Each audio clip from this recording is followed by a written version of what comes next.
Bom, meus amigos, minhas amigas, boa noite a todos. A paz do Mestre Jesus nos envolva, nos ampare, proteja. É sempre uma satisfação muito grande a gente estar aqui reunido, ver esses nossos amigos, corações amados, né? Mais uma vez com a presença especial dos adolescentes, jovens ali do abrigo do nosso lar, né? Levanta a mãozinha aí, pessoal. Né?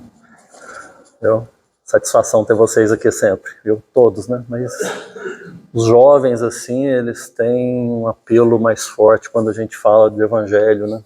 São aqueles espíritos que estão ainda no começo da jornada, né? Nessa reencarnação, estão assim mais suscetíveis a recolher essas sementes que vêm do Mestre amado Jesus, né? E guardar no coraçãozinho para frutificar ali no tempo correto, né? Todos nós precisamos fazer isso, né? Mas os jovens têm esse talismã divino, né, que é o tempo, né, a oportunidade de fazer isso frutificar na sua caminhada, no desenvolvimento assim da sua vida, né, transformando realmente os objetivos, né, junto das nossas necessidades materiais, de estudar, de daqui a pouco trabalhar, de se manter, mas também de já começar a compreender os nossos objetivos maiores, assim, olhando por um lado espiritualizado, assim, sabendo que tudo tem uma razão de ser. Não é só trabalhar, estudar, viver, não. A cada dia a gente tem algo mais a fazer que é relevante para a nossa própria caminhada. O tema de hoje, como nossa irmã falou, né, se alguém vos bater na face direita, apresentar ele também a outra, né, é desafiador para todos nós. Porque vai contra assim, até o nosso instinto de preservação, o nosso instinto assim, de sobrevivência. Mas o que acontece é que a gente precisa compreender melhor as falas de Jesus, sabe? Se a gente pegar assim muito ao pé da letra, não é isso que Jesus quis dizer, é muito, muito mais profundo. E é sobre isso que a gente vai conversar essa noite, para a gente ouvir essa frase de Jesus, não ter essa estranheza toda, a gente compreender melhor ao que ele está nos conclamando, o que ele está querendo trazer para nós de alerta, de orientação. Tempos atrás eu assisti uma palestra, né, do Haroldo Dutra Dias, né, todos conhecem, né, um grande expoente do movimento espírita da atualidade, né, um divulgador, palestrante. E ele contava nessa palestra, certa feita ele foi nos eventos lá no Rio Grande do Sul, né, e lá, entre um evento e outro, o dono de uma vinícola, né, uma empresa que planta uva, colhe, produz vinho, né, convidou ele para conhecer lá a vinícola, né. E ele foi, porque né, chegou cedinho lá, e disse que aquilo foi muito emocionante para ele, porque a vinha, a plantação de vinho, eram muitas vezes as figuras que Jesus ensinava, as figuras que Jesus usava para ensinar.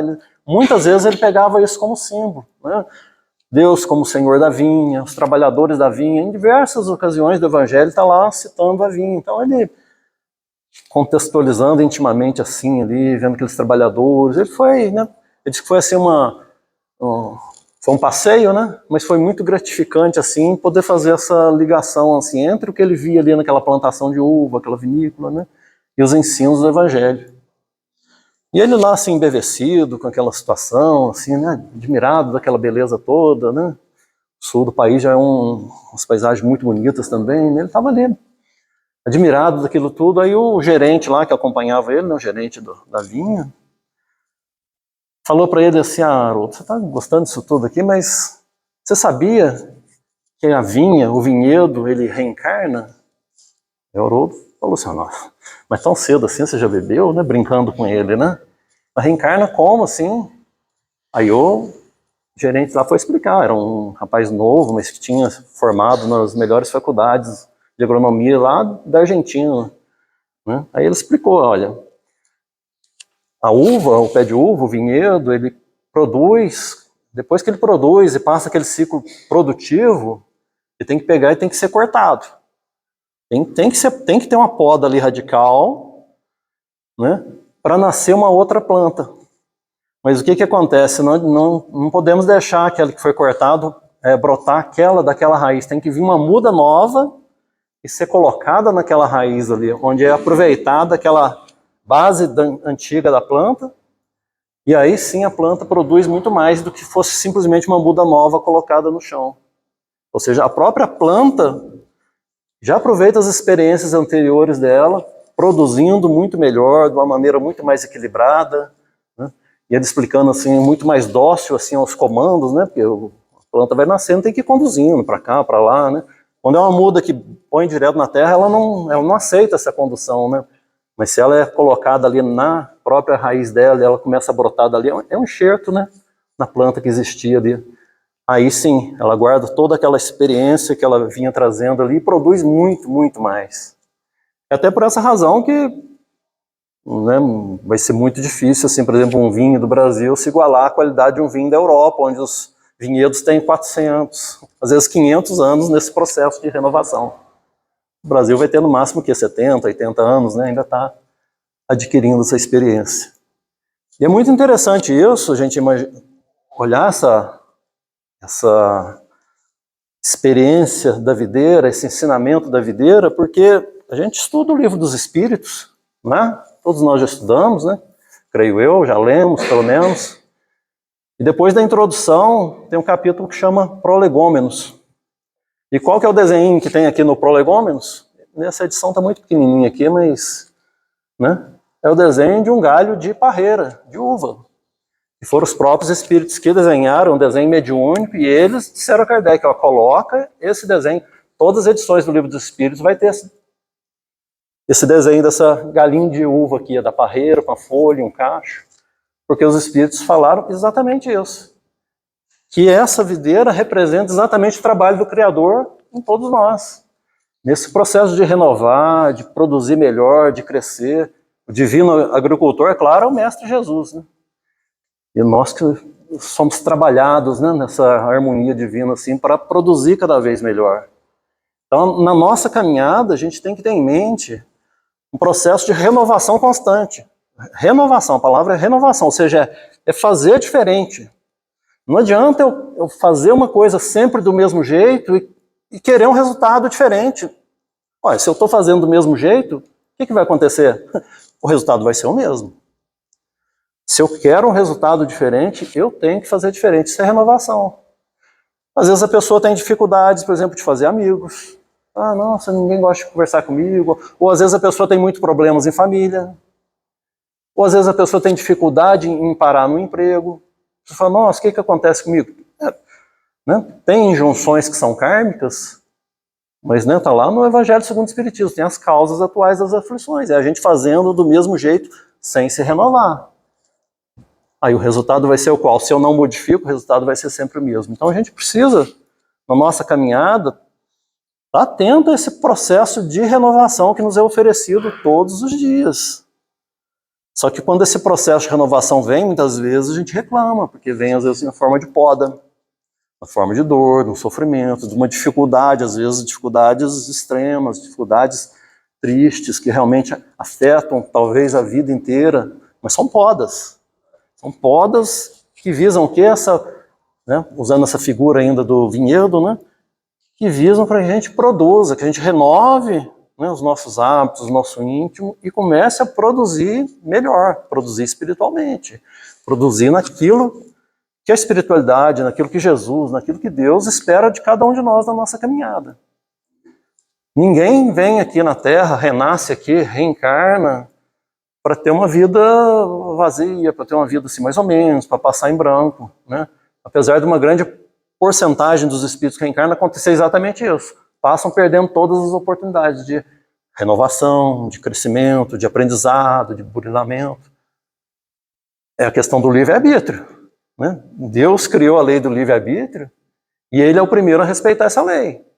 Então eu vou fazer da minha vida o que eu quiser.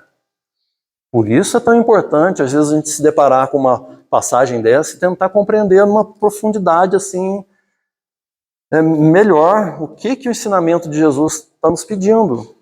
Né? Em muitas encarnações que nós já tivemos, e mesmo nessa, a gente cultivou muita inimizade. A gente cultivou o que a gente poderia chamar inimigos.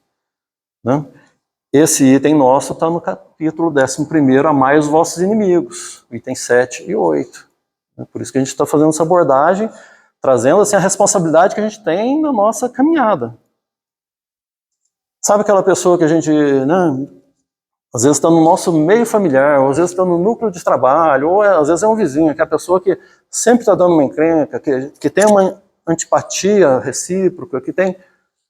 É uma questão para ser pensada, é uma questão para ser renovada, é uma questão que está pedindo da gente um algo mais. E às vezes a gente quer só a distância daquela situação, o que é um equívoco, que vai bem ao contrário do que Jesus ensina, do que Jesus nos mostra como caminho de aprimoramento, de crescimento espiritual, né? No Evangelho a gente aprende a necessidade de perdoar sempre. A lição do perdão ela é ampla no Evangelho, inclusive com o próprio exemplo do Mestre amado Jesus. Está lá na cruz, né, pregado, condenado à morte e pedindo a Deus, perdoai-lhes, Senhor, não sabem o que fazem. De fato, aquela multidão ali, aquele conjunto ali humano que estava ali, não tinha noção do que estava fazendo, né? Jesus roga o perdão de Deus a eles, dando um exemplo para a gente, como que a gente tem que procurar esse perdão, por mais difícil que seja às vezes. Tem situações em que o perdão parece algo impossível. Não é. Não é. Aquilo que me magoou, aquilo que me ofendeu, aquilo que me causou uma dor extrema, está naquela injunção das podas necessárias para a renovação. É isso que a gente não compreendeu ainda. E os inimigos, né, ou as inimizades, ou aquelas antipatias, nós não podemos mudar o outro. Nós podemos mudar nós mesmos. E isso está no nosso poder, está no nosso alcance, a gente mudar nós mesmos. E de repente, eu mudando, não é aquele processo de começar a fazer diferente, que vai resultar em algo diferente também lá na frente. Às vezes o que falta para equalizar, para equacionar essa situação da inimizade ou da antipatia, é eu mudar. É eu fazer a parte que me cabe, porque a parte do outro eu não posso fazer. A parte do outro compete ao outro, né? Mas o outro pode ser influenciado pelo nosso exemplo, pelo nosso esforço de mudança, pela nossa dedicação em realmente renovar. A palavra nossa de hoje é renovação, é o que a gente tem que buscar, né? Porque a gente sempre tem desculpas para nós mesmos, a gente sempre tem uma justificativa para os nossos atos, para a nossa conduta, para o nosso jeito de ser. Às vezes a pessoa fala, eu sou assim mesmo.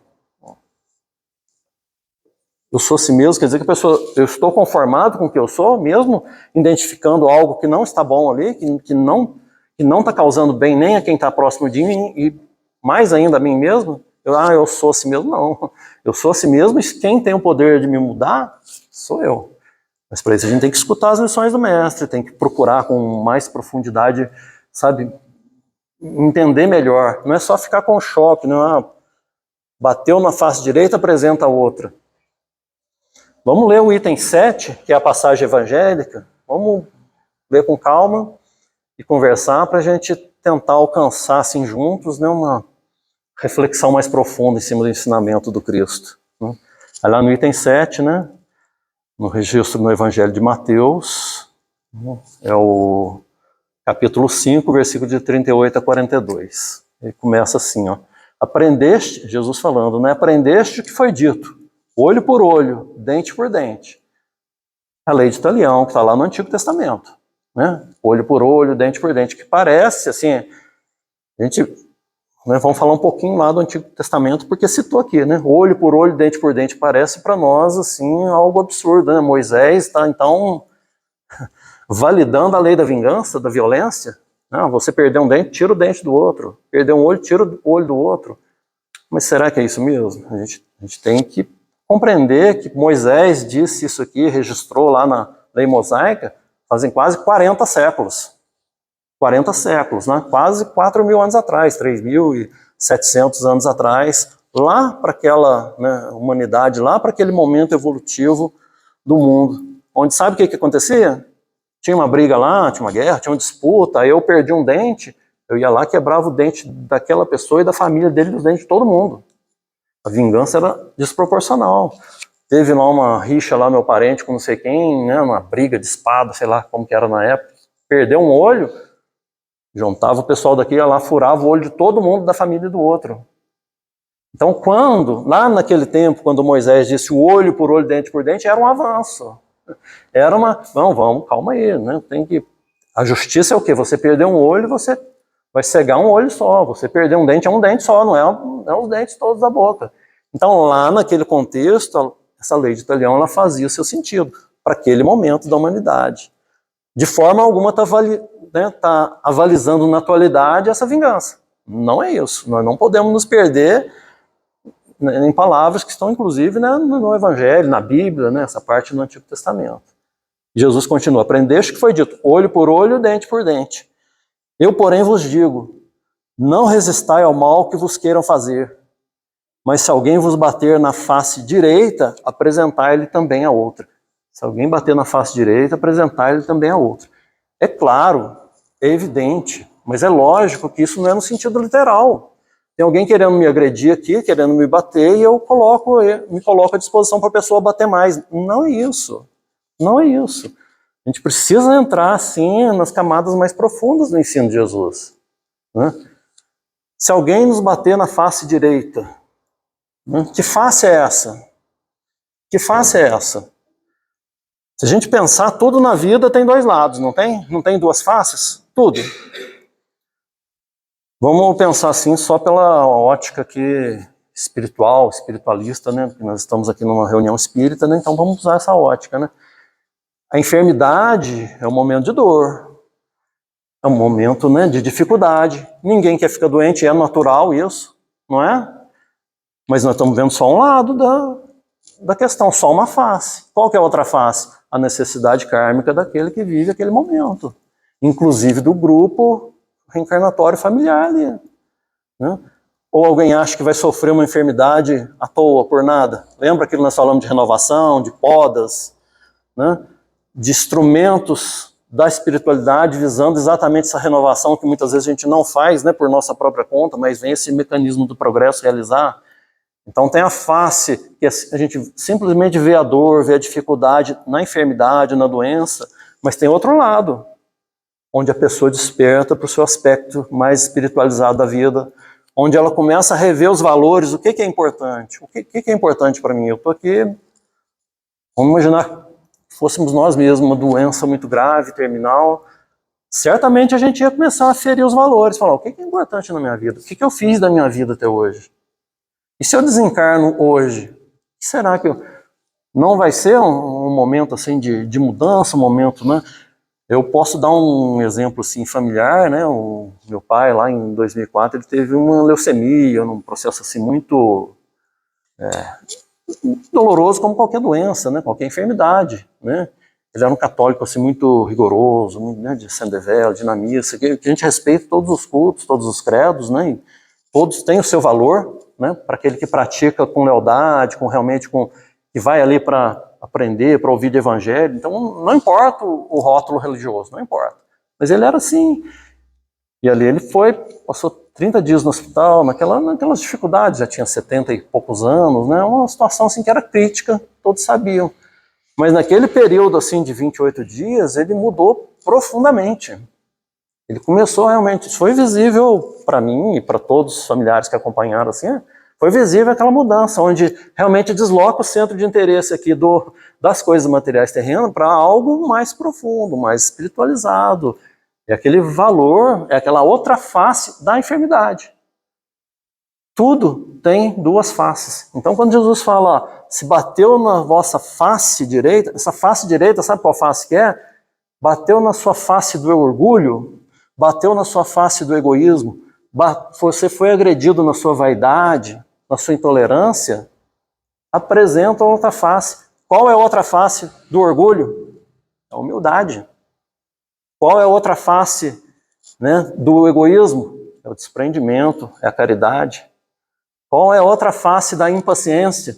Quantas vezes nós somos agredidos, né, e ficamos sem paciência? Qual que é a outra face da impaciência? É a gente ser tolerante, ser paciente, né?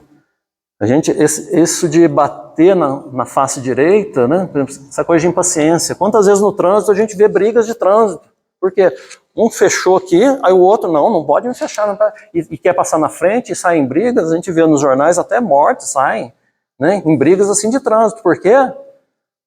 Porque um recebeu na face do orgulho, da vaidade, naquela sensação, não, ninguém pode passar na minha frente, e ele devolve na mesma face, do orgulho, da vaidade, da arrogância, da violência. Então quando Jesus fala para oferecer outra face, é outra face lá da renovação, né? Nós fomos atingidos, né? Estamos magoados, está doendo porque alguém nos agrediu, vamos oferecer a outra face no melhor sentimento que a gente puder. Vai ser difícil? Vai ser difícil.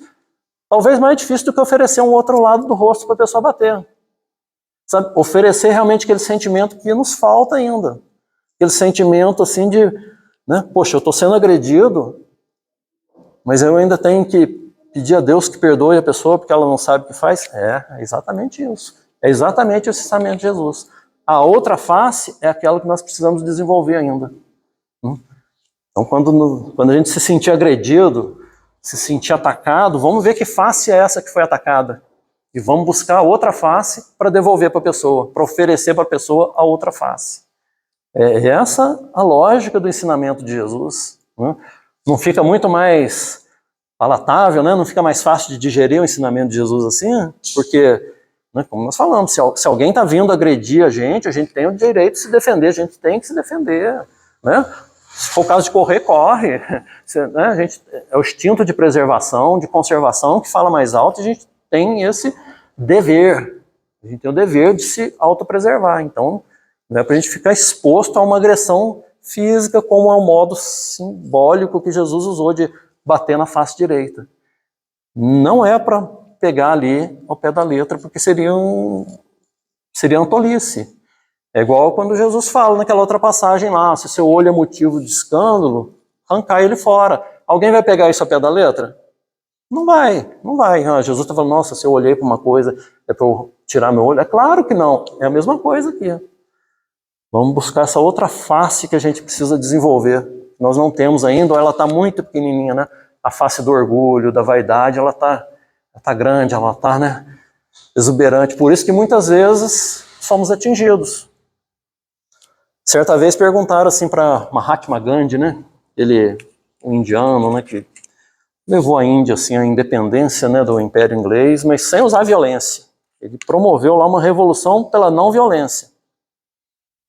Né? E por isso ele foi atacado muitas vezes. Muitas e muitas vezes ele foi atacado. Uma vez ele estava andando lá em Bombaim, né? Aliás não tinha esse nome ainda não, eu não me lembro o nome anterior, mas ele estava andando na capital lá da Índia, né? Já estava nesse movimento ali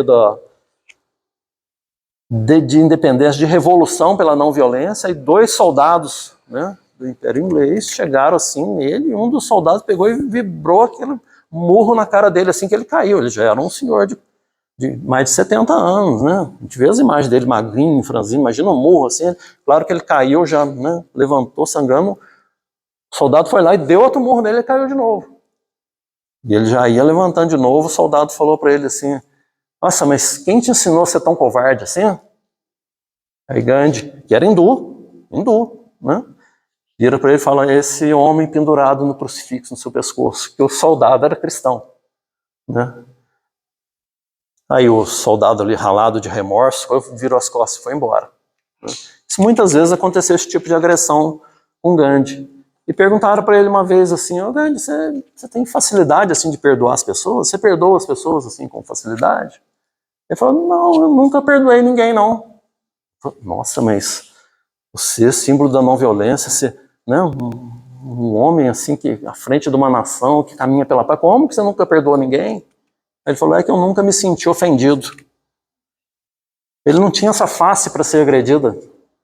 Ele não se sentia agredido porque ele já tinha controlado essa coisa do orgulho, da vaidade, da arrogância, de se sentir melhor que os outros. Era realmente um espírito muito evoluído. É aquilo que a gente falamos, não importa o rótulo religioso, é hindu. É um hinduísta. Ele não era nem cristão. Não era cristão assim no rótulo, né? Mas na verdade era o verdadeiro cristão. Era aquele que segue os preceitos de amor ao próximo e de fraternidade. Seguindo aqui adiante, ó, uma leitura, né? Bater na face direita, apresentar ele também a outro. Se alguém entrar em litígio, né, em briga, para vos tomar a túnica, entreguei-lhe também a capa. Se a gente observar essa frase lá no contexto lá de 2000 anos atrás, onde Jesus viveu, né, a capa era mais importante que a túnica. A túnica era a roupa, aquele manto que eles colocavam assim, mas a capa era o que fazia a divisão social. O soldado ele tinha um tipo de capa, o doutor da lei era outra capa, então as pessoas eram reconhecidas pelas suas capas, e a capa é que tinha valor.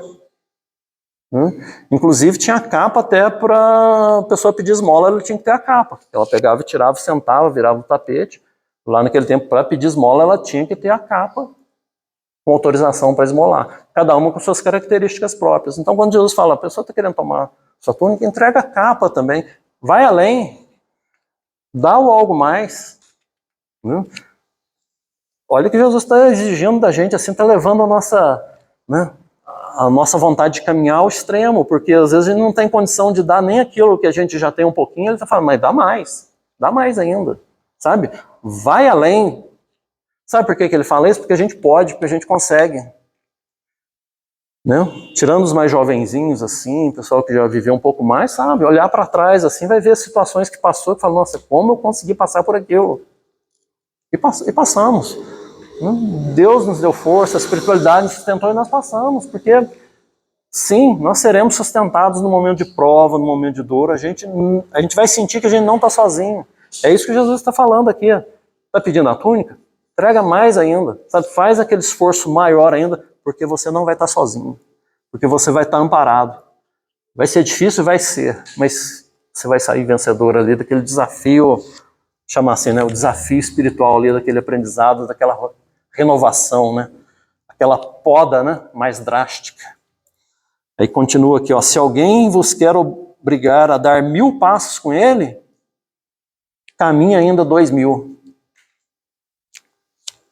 Certa vez o Chico Xavier, chegou uma senhora para o Chico Xavier e falou assim, Chico, olha, eu aguentei meu marido, foram quase 50 anos de casamento, ele era um homem violento, ele bebia, ele judiava, nossa, né? Agora ele morreu, graças a Deus, eu tô livre, eu cumpri a minha caminhada com ele.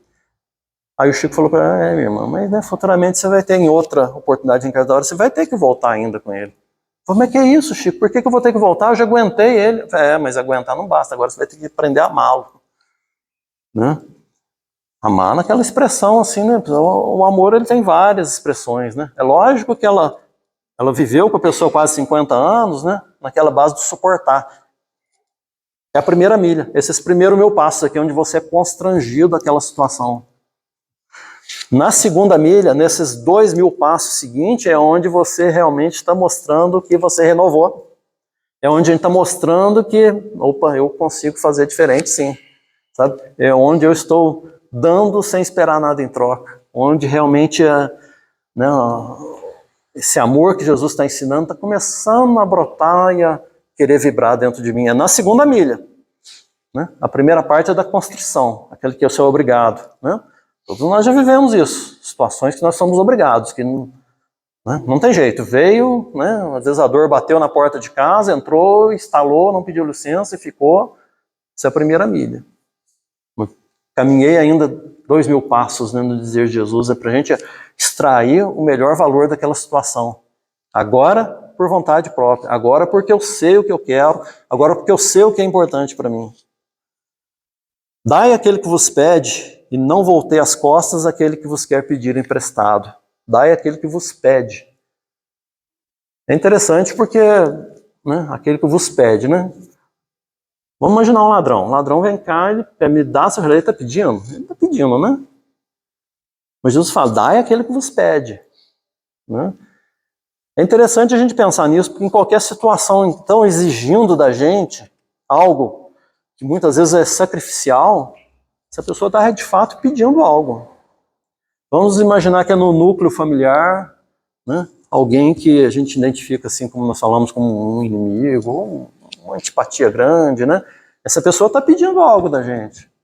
Ela olha, né, vamos imaginar no meu núcleo familiar é o Luciano, ela olha, ela não vê o Luciano, ela está vendo o Luciano, mas ela está sentindo aquele que lá no passado agrediu machucou, que vilipendiou, que fez um grande mal a ela. Então, no sentimento dela, ela está pedindo uma reparação. Só que extravasa muitas vezes em rancor, em mágoa, em agressão. Mas ela está pedindo. Ela está pedindo de volta aquilo que um dia eu tirei. Talvez a paz que eu tirei dela, né? A serenidade, o equilíbrio emocional, físico, financeiro talvez. Né? São essas situações onde o passado vem e nos pedindo a conta. Vamos imaginar uma criança assim em casa, problemática. Né? A gente vê muitos casos, muitos relatos assim, a criança é problemática, é bagunceira, não faz o que tem que fazer, não aceita, né, ali o que é imposto a ela como educação, como disciplina. Mas na verdade tem ali um pedido de socorro, tem um pedido de atenção que muitas vezes é negligenciado pelo pai, pela mãe, ou pelo responsável. Né? Hoje assim a gente vê, infelizmente, é uma situação assim muito, muito comum o celular ser uma babá da criança. Para a criança ficar quieta, coloca um tablet. Às vezes crianças muito pequenas, a gente vê muito isso em restaurante, em lanchonete, assim, crianças pequenas que, para dar sossego, para ficar quieto, põe ali um aparelho eletrônico na mão. A tecnologia tem algum problema? Pessoal, não estão falando isso, não é isso. O problema é o que aquela criança está pedindo. Aquela que não para, que é ardienta, ela está pedindo uma atenção diferente, está pedindo uma educação disciplinadora melhor, está pedindo um cuidado maior. Vai exigir mais esforço? Vai. Mas o caminho do menor esforço é aquele onde a gente está plantando as sementes amargas que a gente vai colher no futuro. Então, é claro que tem que ter disciplina de horário para a criança mexer no celular, mexer no eletrônico. A gente sabe qual será. É fácil de imaginar a consequência de uma criança que cresce sem limite nessa circunstância. A gente sabe, não precisa se adentrar nisso aqui. Mas qual que é o ponto central? Ela está pedindo. É aquele que pede. Então a gente precisa estar atento àquele que nos pede. O que está pedindo?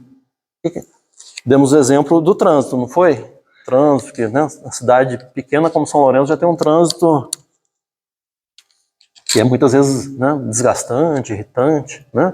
Aquela situação no trânsito que está tirando a minha paciência, que está me deixando com raiva, está me deixando ansioso. O que ela está pedindo de mim, aquela situação? Que eu desenvolva exatamente a paciência, que eu controle a ansiedade, que eu saiba que tudo, né, todo mundo tem o direito, né, todo mundo vai, né, um vai passar aqui, outro vai passar ali, espera 2 minutinhos, 5 minutinhos, vai resolver. Mas a situação está pedindo para mim o quê? Esse outro lado. Desenvolve a paciência. Você está impaciente? Desenvolve exatamente a paciência. Desenvolve a tolerância, desenvolve assim essa serenidade. Né? Aí a gente vai um dia alcançar assim, o patamar de Gandhi. A gente não, tá, levou uma fechada aqui, não tem problema, vamos esperar, 1 minuto a mais, 1 minuto a menos não vai fazer diferença, porque não faz mesmo, no final das contas não faz. Se a gente estava atrasado para um compromisso, não foi por causa da pessoa que fechou, é porque eu não controlei o tempo, eu saí, né? Eu dormi demais, eu não tive disciplina com o meu horário. Então, quem é o responsável pelo meu atraso sou eu. Sou eu. Não adianta querer colocar a culpa no outro lado do trânsito. Já estamos indo para o nosso encerramento, mas tem uma pergunta que está aqui também, que foi passado para a gente fazer, a pergunta do Livro dos Espíritos, que é a 893, que é bem dentro desse tema. Né? Kardec pergunta assim, ó, qual a mais meritória de todas as virtudes? Todas as virtudes têm um mérito, né, pessoal? Qualquer virtude que a gente imaginar tem um mérito. Né? Qualquer virtude que eu tento desenvolver, que eu me esforço, ela tem um mérito. Mas Kardec está perguntando qual a mais meritória. Tem alguma que seria mais meritória? Não? Vamos ver a resposta aqui dos espíritos superiores para a gente refletir juntos. Todas as virtudes têm seu mérito, porque todas indicam progresso na senda do bem. Toda virtude tem seu valor. Qualquer esforço que eu faço para melhorar, para adquirir uma virtude, um pouquinho mais paciente, um pouquinho menos intolerante, né? A pessoa vem me contar uma história, eu estou com pressa, mas eu faço esforço, não, deixa a pessoa falar, deixa a pessoa... Né? Esse esforço, assim, qualquer esforço, ele tem seu valor, ele acrescenta na senda do progresso. Mas os espíritos continuam. A virtude, sempre que há resistência voluntária ao arrastamento dos maus pendores. Quando nós fizemos a palestra de egoísmo, nós falamos muito isso, né? O arrastamento dos maus pendores, arrastamento daquilo que já está lá dentro da gente. Então, sabe, a pessoa veio e fala meio grosso comigo, o meu primeiro impulso é o quê? Já, opa, não vai falar assim comigo não, já vou levantar a voz também. Aí eu lembro de Jesus, eu lembro do Evangelho, eu lembro da necessidade de renovar, eu falo, não, eu vou contar até 10, eu vou segurar, ou seja, eu estou indo contra esses maus pendores, eu estou usando, né, resistência contra esses maus pendores que estão dentro de mim. É virtude, esse esforço é virtude. Né? Kardec, né, frase muito conhecida, né, reconhece o verdadeiro espírita, verdadeiro, quer dizer que Kardec coloca que tem o verdadeiro, tem o falso, né? Mas reconhece o verdadeiro espírita pela sua transformação moral e pelos esforços que faz em domar as suas más tendências. Ou seja, o verdadeiro espírita não é santo não, porque não tem santo aqui, somos todos imperfeitos, somos todos cheios de defeitos, nós impactamos negativamente ainda quem está à nossa volta. Mas o verdadeiro espírito está naquele esforço de controlar essas más tendências, de se conhecer, de identificar onde eu estou errando e fazer diferente. Então é no esforço que a gente vai estar acertando. É no esforço. A gente não vai se tornar perfeito, santo, não vai. Não é isso. Mas o esforço está no nosso alcance. A todo momento, a cada dia dessa nossa trajetória aqui no corpo físico, nessa reencarnação. Aí terminando aqui, ó. A sublimidade da virtude, né, quer dizer, o ponto mais alto da virtude, né, porém está no sacrifício do interesse pessoal pelo bem do próximo. Quando eu combato o egoísmo e a caridade fala mais alto, essa é a melhor virtude. Porque eu estou no trânsito, né, no exemplo que eu dei algumas vezes aqui. Estou quase ficando impaciente, não, eu vou ficar sereno, mas é por mim, né? Eu que não quero ficar estressado, eu que não quero, eu estou pensando em mim, eu estou pensando no meu bem-estar. É uma virtude? É, mas não é dessa qualidade aqui não. Porque a virtude realmente é quando o meu interesse está no bem do outro. Quando eu falo, não, vou deixar ele passar aqui, vai que ele está com um problema ali no carro, tem uma pessoa doente, está querendo ir para o hospital. Quando eu fizer isso com sinceridade, dando a vez para o outro, seja numa fila, seja no que for assim, quando eu começar a pensar realmente no outro, aí está entrando aqui na sublimidade da virtude. Né? A mais meritória das virtudes é a que se assenta na mais desinteressada caridade. Então a virtude é aquela onde eu penso no bem do próximo. Então eu estou fazendo meu esforço aqui a bem do outro. Essa é a virtude mais meritória, mais sublimada. Nosso tempo acabou, espero que a gente tenha conseguido, né, juntos a gente refletir e compreender melhor um pouquinho as palavras de Jesus. Para quê? Para a gente renovar, para a gente aplicar no nosso dia a dia, para a gente saber o que fazer quando vier essa bofetada aí na face direita nossa. Muita paz, muita luz a todos.